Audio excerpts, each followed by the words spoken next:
Hey, Coyote fans, welcome into a conversation with the AD, John Schemmel. Updates as we get through seasons at USD and see changes all over that affect the University of South Dakota and Coyote athletics. Always good to get a conversation with the AD and an update. John, I know there's a lot of things going on right now. Obviously, athletically with seasons starting up and seasons we're hoping don't finish anytime soon, but so many things going on right now. How do you keep all this straight?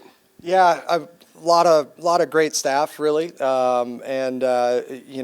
trust a lot of people to do their jobs. But November, December is always the craziest time of year. All your fall sports are still going into November.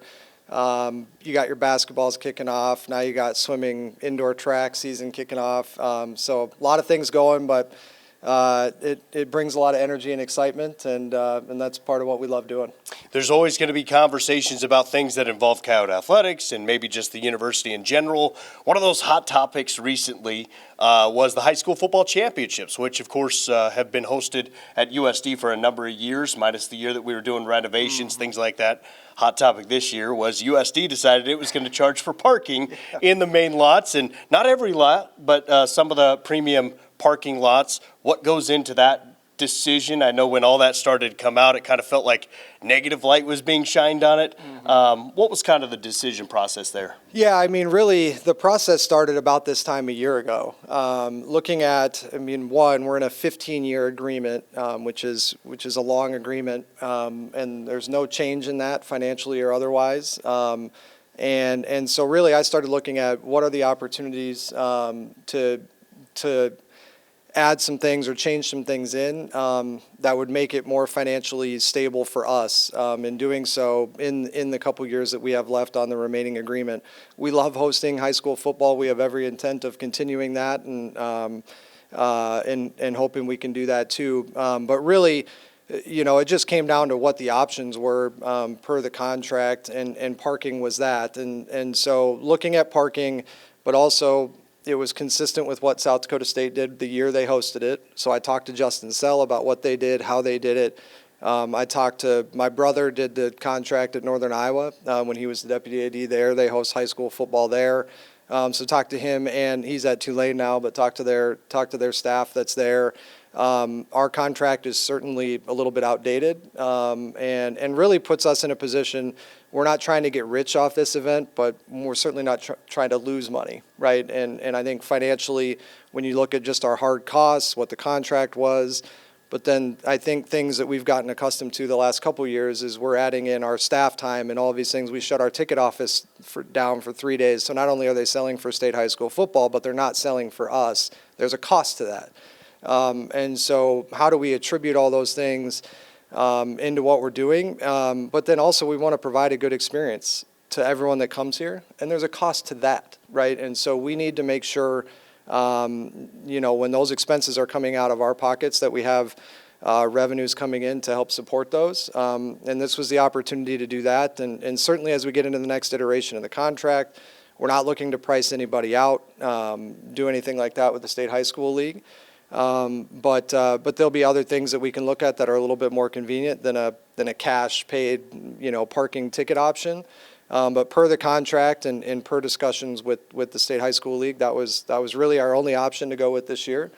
And we'll see if that holds true for next year or not. But just like filling up your car is much more expensive. Really the last time we looked at what our expenses were carrying this event was 5-7 years ago, and when we re-ran those numbers, it's a very different number today, and so we wanted to make this correction just to make it a little bit more viable for us. Well, I hope people really understand how taxing and how much work goes into it from your staff. There's a lot of people from USD that are involved in making this a possibility and making the championships what they are. Yeah, no doubt. It's, like I already mentioned, our ticket staff, but it's our facilities crew, our game day staff, event staff. Well over 50% of our department, non-coaches obviously are working that, but we even have coaches jumping in and helping out where they can. So not only are we working it, but really, covering a lot of the hard expenses that go on. We're paying for security. Like the way the contract's written, all of the expenses come back, not all of them, a lot of the expenses come back to us for game day crews, even the guys holding the first down markers, everything like that. So, So it's not just, hey, here's a $50,000 thing and we're free and clear and we're putting that in our pocket. That's far from the truth. And then I think too, just one of the reasons that we would host an outside event is to make money, right? I mean, we have to acknowledge that what we do is much more expensive than it was certainly even a year ago, let alone 3, 5, 10. I mean, our entire industry has changed. And so every little bit, helps to that. And so when we bring in outside events, we're gonna look to at least put a little bit of money away for hosting that to help, provide the experience that we do to our 430 student athletes. And at the end of the day, that is my charge, right? That is, I serve those 430 student athletes, as does the 100 people on our staff. And so we all have a responsibility to them, first and foremost, above all, kind of hard stop right there. Well, we do love hosting the high school football championship, so I know you'll continue to have those conversations. The championship games are the culmination of the playoffs. Speaking of playoffs, FCS playoffs, South Dakota in it again, got a chance to host a game, had maybe an outside chance of hosting one more, but the reality is back to the quarterfinals for the third straight year. We're starting to get used to this. This is kind of fun. Yeah, it is kind of fun, and I think, just like you said, we're starting to get used to this. I think this is a good opportunity to say this for the first time, but we've always heard, and John, you've been around here a long time, Jaron has been here a long time, we've heard for a long time, we'll get excited when we get good again. We hear about the good old days and things like that. This is the first time ever in USD football, Division I or Division II, we've won double-digit games in 3 years in a row. This is the first time ever we've gone to any playoffs of any level 3 years in a row. So the good old days and the glory days are right now. They've never been better than they are right now. And so this is the time for people to start jumping on. And I think obviously we didn't have good fortune with the weather. And I know that kept a lot of people from coming and even a lot of people being hesitant to buy tickets. But when we host a postseason game, right, I mean, filling this dome is a big deal. And I think people need to understand how the pricing works. The NCAA takes a lot of our revenue because they're pooling the money for the tournament to pay for the charters, for travel. So we're putting very little of that money in our pocket. We have not a huge amount of control on the ticket price. Again, we want to make a little bit of money when we're hosting, but we certainly don't make, if we're selling it out, we're not just putting all that money back into USD athletics. A lot of that money, the large majority of it, goes back to the NCAA to run the tournament and serve the teams traveling and things like that.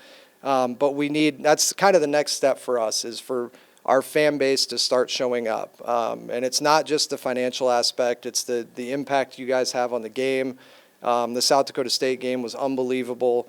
I was expecting many, many more SDSU fans than there were. It was very much a red-dominated facility. And they helped us win that game. In North Dakota State last year, the fans helped us win that game. When we lost to Montana State last year, I mean, that was an unbelievable environment. Their fans helped win that game.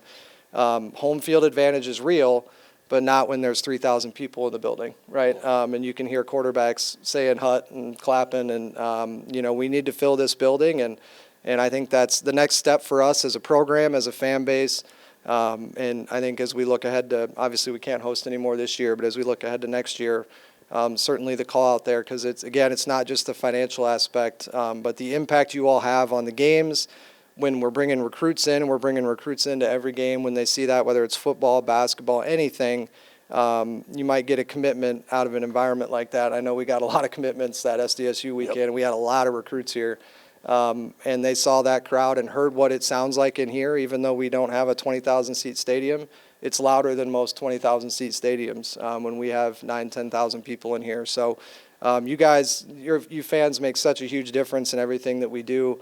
And as I keep saying, it's just kind of the next step for us. But the time is now, right? This is as good as it's ever been, and we're committed to continuing this growth. And then I'll end that part just by saying, these things, the financial aspect of football games, basketball games, volleyball games, those are the things that help lift up not only those sports, but those help us lift up tennis and softball and soccer. And I tell people all the time, there are two ways to support the tennis program: buy football, basketball, volleyball season tickets, and donate directly to tennis. Those are really the only things you can do to lift up the tennis program. And so whether you're in it for football or basketball or volleyball directly, or you have a passion somewhere else, showing up and buying tickets matter, and they matter huge. I want to touch on, you mentioned the ticket prices, the NCAA, you said they kind of help determine that, or there's not a lot of wiggle room. I think what our fans see sometimes is you see other places who are selling them maybe for $20 less or maybe different. Is it based on facility size? Is it based on a percentage the NCAA gets? How do you price yourself in a way that it looks the same? It's the eye test, I guess, is what it is. When our fans see, okay, we're charging this much, this school's charging this much, how do we get to that? Would that encourage more fans to come? It's kind of, what comes first, the chicken or the egg type of thing. But sure. How does that get determined when, that's the optics, I guess? Yeah, I think, for us, we have kind of a premium game set price, and we would view the postseason along with that. And I don't know how other schools, if other schools are in a position to host and just lose money, or because I guarantee you hosting has a minimum requirement. We have to put in minimum bids. We're not too excited about hosting and then taking a $50,000 bath to host. And so if other schools are in a position to do that, great. I mean, we still let our students in for free, but we have campus support to do that. Those tickets are paid for. And so, for us, we just view it alongside Dakota Days experience. It's a postseason experience, a SDSU rivalry experience. And it's consistent really with what we see. I think when, the schools I pay attention to the most are the other 3 Dakota schools, the other 2 Montana schools, and trying to align with those. Just I think those are holistically as institutions, not just football programs.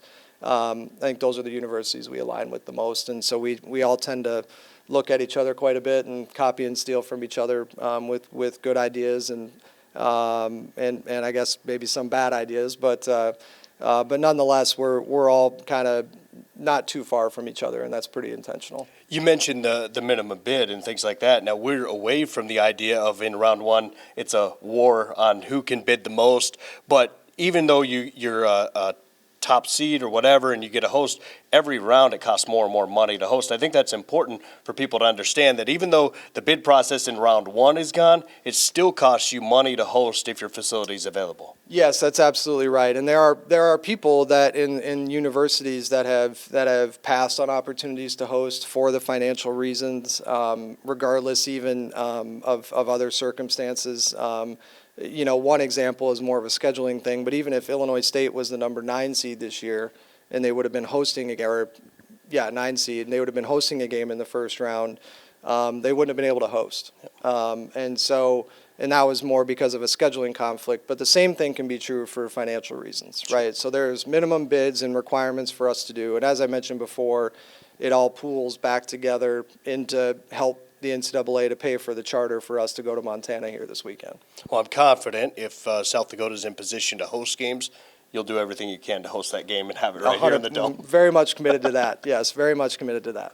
We're always on the lookout for changes, and it could be changes that affect us right here, maybe across the league. And one of the big ones, obviously, recently is Denver's announced that they're going to move on to a new conference. And I think right away the panic was, is the Summit League in trouble? What do we do next? Do we need to get to a league where we have all of our sports under one instead of being under 2 different conferences?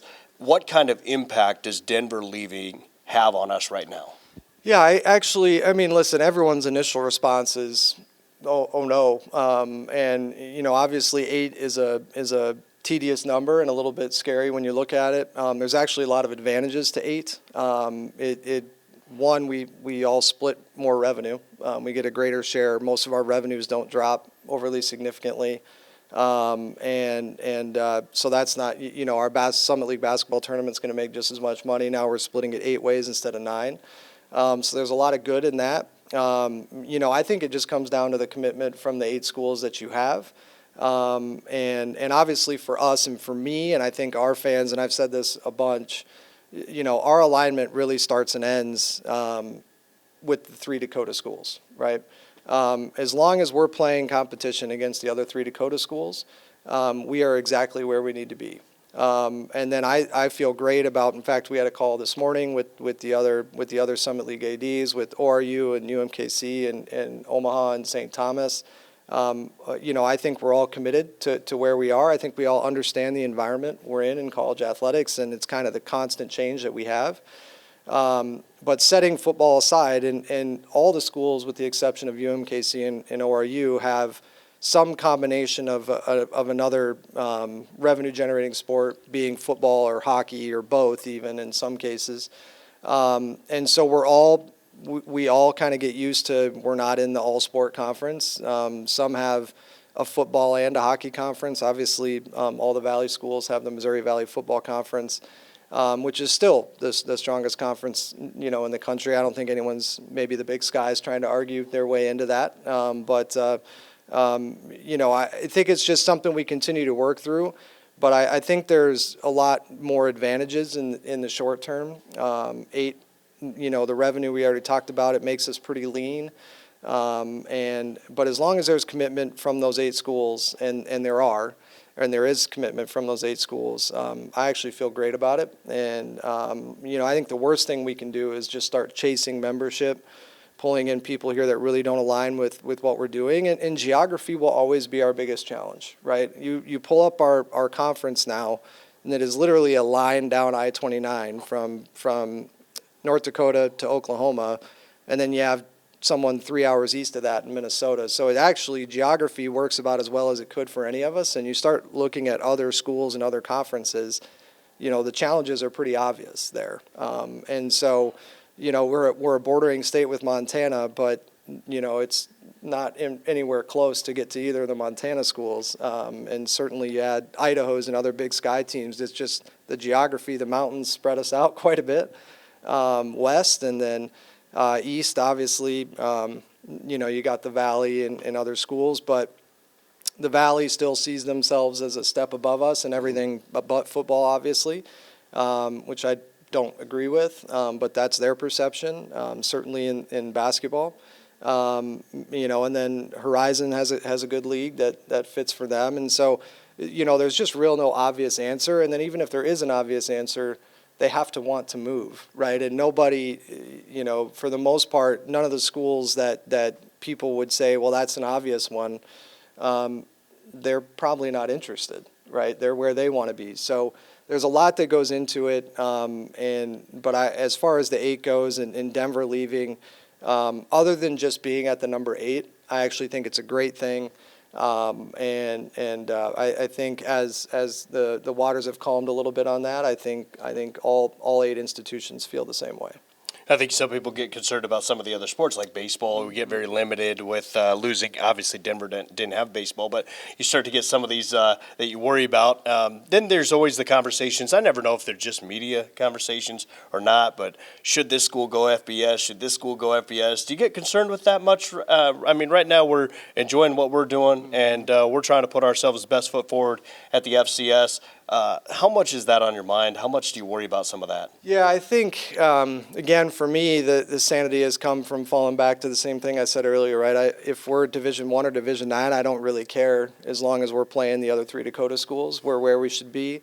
But listen, those things are always out there. I think our commitment and my commitment is, and I know President Gestring's commitment is, we want to compete at the second level of football, whatever that is. Right now, that's FCS, and it seems like the foreseeable future, that's FCS. And so we're going to compete for championships, and we still got work to do to build up, the programmatic and consistent success and branding, certainly that North Dakota State has, and even, credit to that school in Brookings that has too. The other Montana schools, they've all won championships, and in Montana, SDSU's case, more than one. And so, we still have things to aspire to there. I think the level of competition at the top, you get to the top 20, 25 FCS programs in the country, I think is great. I think you even really get down into the top 10, 15 programs. I think the competition level between those schools and much of G6 is razor thin, and I don't think any of us would be intimidated to go take the field with any of those schools at any point. And so to me, it's less so much about FBS, even though that's the term that carries it. It's more what's going to happen at the very top. Are they going to separate? If they separate and then there becomes kind of a singular national championship with 50, 60, 70 schools, and then there's another second level championship, that's where we're going to want to be, and that's what we're committed to. But right now, that's right where we are. Well, we're always looking out for the future, and I know you got to enjoy where you're at right now and continue to be good at the spot you're at. How about, you start looking at NCAA stuff, okay? And there's been a lot of changes. There's been talks about expansion of the men's basketball tournament. There's been changes with the portal windows for football, all of that stuff. I mean, what's the latest, if there's the latest, on the NCAA and things that people maybe need to kind of have an eye out for, ear out for things coming down the line? Yeah, I think it's kind of just the old saying, get comfortable being uncomfortable. And we've talked about this a lot with our staff and our team and our coaches. If you can't get comfortable being uncomfortable, this probably isn't the right industry for you at the moment. And I don't see that ending in the next 3 to 5 years. I think we have another 3 to 5 years of good chaos in front of us. And I think confusion, some unknowns. But for me, it's just trying to find the things that really matter to USD in all of that and focus on that. If the tournament expands, and I think it will, hopefully there's some semblance of holding on to not just pushing all the smaller schools out, in the earlier rounds and having us all knock each other off before we get into the 68 or 64. But you never know. I mean, those decisions really just aren't in our control. I think whether you're looking at the NCAA or the CSC now, and the CSC is kind of the new governing body on most of the revenue-generating external stuff. Those decisions really don't even come to us. They're decided on and voted on in the autonomy conferences, or they have enough of the majority to swing it one way or the other. By the time it comes to us, it's already decided. We're not being asked to sign something like it's a question. It's sign this or you're not part of it, right? And so, in a weird way, there's some sanity in that, I guess, because you're just along for the ride. We're advocating for as much as we can along the way. Certainly, Commissioner Fenton and Commissioner Jackson with the Valley too. They do what they can to make sure our voice is heard and we have a presence in there. But really, this is controlled by money, and it's controlled by 4 conferences, and I would say more. It's really controlled by 2. It's the Big Ten and the SEC that are driving all of this. The ACC and the Big 12 are along for the ride, not quite as much as we are, but certainly a little bit as well. And I think we all know that. And I think at our level right now and where we're at, again, there's a lot of frustration with that, but in a weird way, there's a little bit of sanity in that too. I know there was a big deal that we talked about, a few months ago about the House settlement and opting in and all that stuff. How's just that kind of played out here, as you kind of get into that first year of understanding everything and what we need to do? It's actually been great for us. So the settlement, we opted in, I think sometime in May or early June last year. And so that allowed us to shut down our third-party collective. And really now we have institutional NIL, which is direct contracts with the institution and the student athletes. And now donor support can run through the foundation. Donors can't give directly to pay a student athlete, but they can donate to help generate more funding so we can use our revenues to help support institutional NIL and then use their money to replace that money. So it's still kind of goofy. Donor A can't literally write us a $10,000 check and say give to student athlete B. But we could give a B student athlete X amount of money. It would have to be money we generate outside of fundraising and then use the fundraised dollars to replace that. So that's really how it's working. And as complicated as that sounds, the transition of it and the transaction of it with the student athlete is much easier now. And that's gone really, really well. So it's been a really good thing for us. Winning certainly helps drive more ticket sales, more donations, and we've certainly seen that over the last almost 2 years now that I've been here. Our revenues are way, way up, and that's a huge credit not only to winning, but to Corey and Jaron and Ben and their teams. We have really good people leading our external departments now. I feel great about that, and certainly our fans. They're showing up more. We want to sell out every game all the time, right? But I think when we get lost in the frustration of, well, we had a poor attendance at Illinois State and we had a poor playoff attendance, and obviously a blizzard added to that a little bit, you kind of lose sight of what's really going on. I mean, we're making small strides and small steps, and you look at the growth of other schools in their progression to success, football, basketball, volleyball, whatever it is.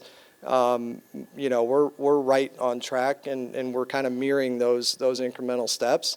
And so we're getting there. It's just part of it, and winning is the key, and it's winning every year, right? It's setting that expectation. It's knowing we're going to play football in November and December. Leanne is a great example of that, right? Our revenues, I think when Leanne started, maybe her first year, the first year we started charging tickets for volleyball, I think we grossed $9,000 in ticket sales. Now they're generating well over 50% of what the basketball programs generate in volleyball. And that's because Leanne has set the expectation and built that program up, and we draw really well there. And so that's the responsibility I feel like we have to our fans is, if we're throwing out a 500 or worse product, I'm never going to be the athletic director standing in front of them saying, I don't understand why you're not coming. When we're finishing sixth and worse, right? I get it. I'm a Bears fan, right? I haven't gone to a game in a long time because I'm a Bears fan, and we haven't had a whole lot to be excited about. So I'm a fan too, right? And I try to see it through that lens. I think where we want to see it is, volleyball is a program and a dominant one. We're all shocked when they lose, right? And that's a great spot to be in. Women's basketball, we certainly feel like Carrie has it heading back the direction that we expect to and we're accustomed to here. I love, candidly, our men's basketball program. We weren't funded in a way that was ever going to let us be competitive 2 years ago. We were 8th out of 9 and by a mile in the Summit League. And so while you might be able to have a good year, you're not going to build a sustainable winner that way. And we still have work to do on the men's basketball program, just as far as our investment in it. But we're in the middle of the pack now, and we're trying to get all of our sports really into the top third of the league. And then obviously football, same thing. We were 7th out of 11 in the Valley 2 years ago, and we're fully committed to being in the top 3 there, and we know we will be there next year. And I think that's the first time with confidence that we can say that. And now we need to stay there, and to stay there we have to win, and so that's what we're doing, and we're committed to, and hopefully people are getting excited about that. Now, I know you've said it, but it's worth driving home. If we have fans that say, why can't we have this, or why can't we have that, or why can't we have these athletes or whatever, like every single ticket, at least a part of that goes towards help building what we're trying to build as far as winning programs and coaches and everything like that. It's all very, very important. So if you're on the fence, whether or not you should go to a couple of games, come to a couple of games. Yeah. You'd be surprised. It adds up quickly, right? You'd be surprised how a $20 ticket or $30 ticket or whatever can help the big picture. There's no doubt. And I think people, too, that are really against student athletes getting paid or making money. I mean, one, I've said this repeatedly, like, I'm all for it. I'm not of the belief that I understand why kids would be coming to college to retire. Totally against that.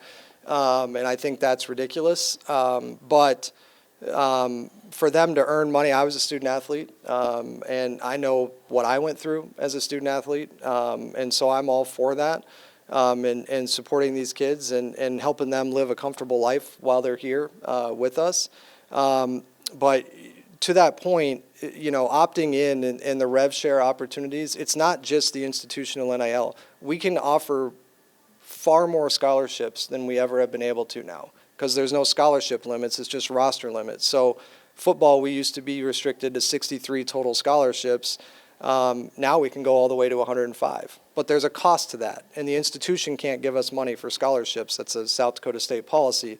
So that has to be revenue we generate. So it's not just that we're paying kids, it's that there's more scholarship opportunities there. Men's basketball went from 13 to 15 because of the roster limit. Volleyball and volleyball, I guess, they increased now too, and women's basketball was already at 15. But then you get down into the sports, like swimming and diving and track and soccer and all of these other things, softball. Their scholarship limit before might have been 7, 9, 11 in there. Now softballs would be 28 because that's their roster limit. Sure. But that costs a lot of money. Yep. And so it's actually the ability for us not only to, and really most of our coaches, and I would say on some level all of them, is really we're trying to use institutional NIL for retention. The kids that have come here, proven themselves as a Coyote, and we don't want them to leave. That tends to be most of where we're seeing the institutional NIL. Other than that, it gives these coaches a lot more opportunity to recruit a kid with additional scholarship funding, because we're not restricted to 63 now in football, or we're not restricted to 7 or 9 or whatever the number is in softball. And so that's where those things, so there's still a lot of the traditional benefit coming from this that I think gets lost in the mix of all of this. We're just not making kids rich here. And we're not selling that to kids. We're still selling all of the same things. All of our head coaches are still talking about education, come here, compete, develop, and where there are professional opportunities or Olympic opportunities and programs, they're still selling that. It's all the things we've always been selling. And then we just hope to keep kids around that come here and perform that we know are going to be appealing to others. That's really what we're trying to do here. We're not trying to put a plan together that's, hey, you graduated, now you get to retire, and that's just not what we're trying to do.